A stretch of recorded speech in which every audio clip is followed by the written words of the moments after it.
So you were able, by realizing this, to then look at how you were living your life on a practical level and say, I am not going to be governed by these pre-programs. I am going to live my life in a more conscious way.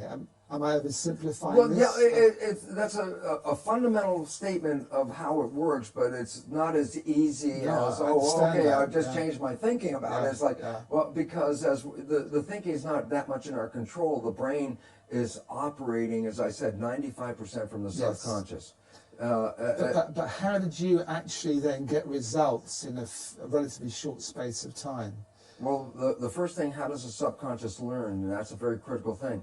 The conscious mind can learn from reading a book. So the subconscious mind can read a self-help book, and you go, wow, that sounds really great. And then you find you read the book, but your life is still the same.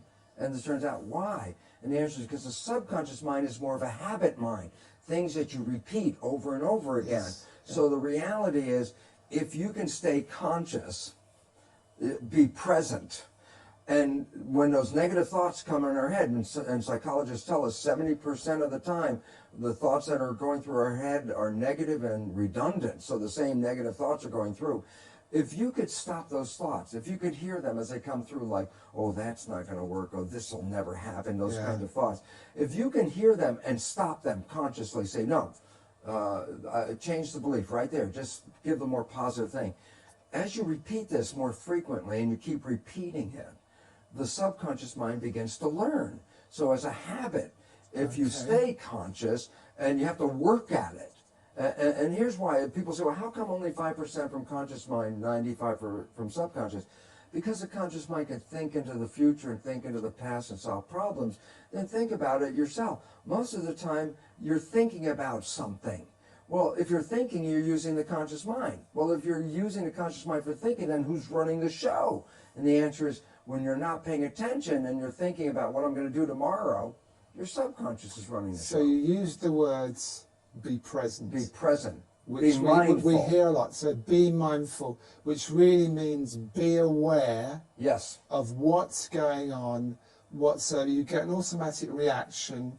You're aware of that, and you say, I don't want to go there. That's an old pattern.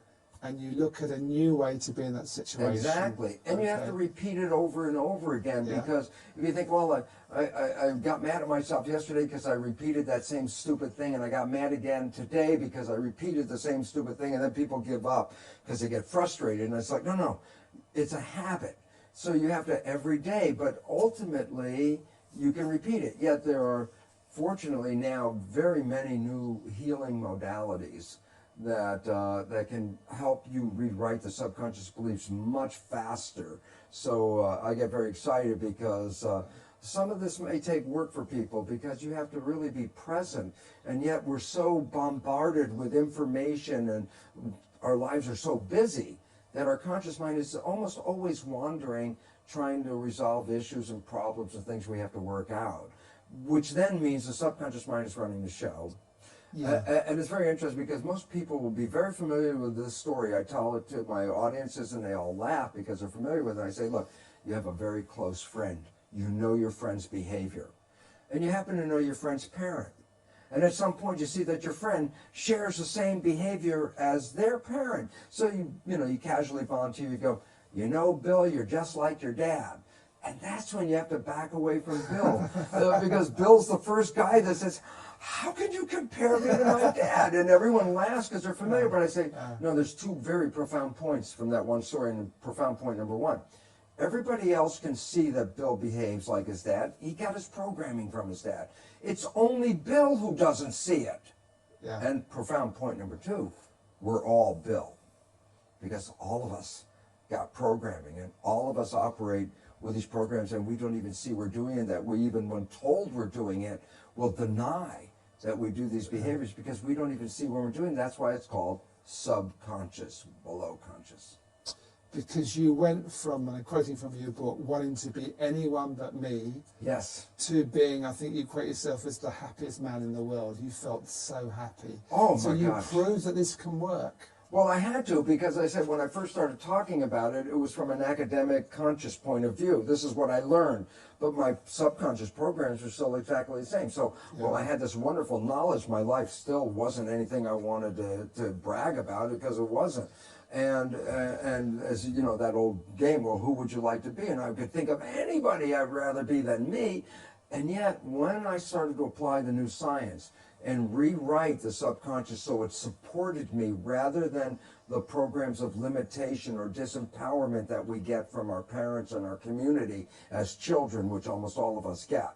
When I put in the new programs, all of a sudden I started to find, my goodness, my life completely turned around. All wonderful things started happening in my life. I was healthier. I haven't been to a doctor in 20 years. I don't need that. I don't take any of their drugs. Why? Because most of the illness is just from the stress of not living in harmony. And when you learn to get rid of the limiting programs that we got as children and put in programs that support you, guess what? Then all of a sudden the place turns into heaven. And it's interesting, people, I tell people, well, you create your own life, and then they look around and go, oh, I don't want responsibility for this, but I say, well, you didn't know you were creating with these unconscious beliefs.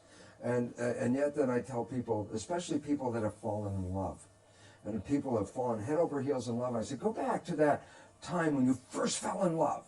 Let me ask you a question.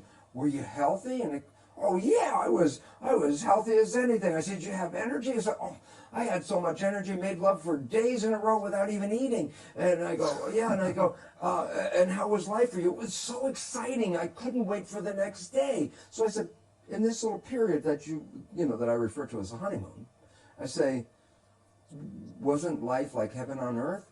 And they go, well, yeah. And I go, you know, that was not an accident. That was an actual creation.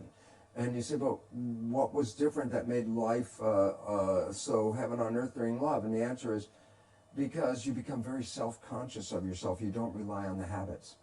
The day before you meet this person, you're going to go on a date.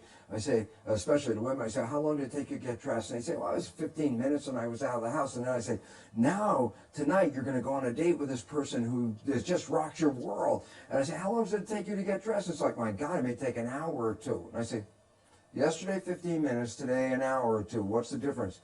Yesterday, I got dressed by habit, because I get dressed every day. But tonight, I am looking in the mirror, meaning I am self-conscious. I am making sure that I represent myself to be the best individual I can be. And when both parties are not relying on the habit, and both of them are saying, I'm creating the best I can be, they're living in the moment of the now, they're being very mindful, they're being very present, and guess what? Heaven on earth is created.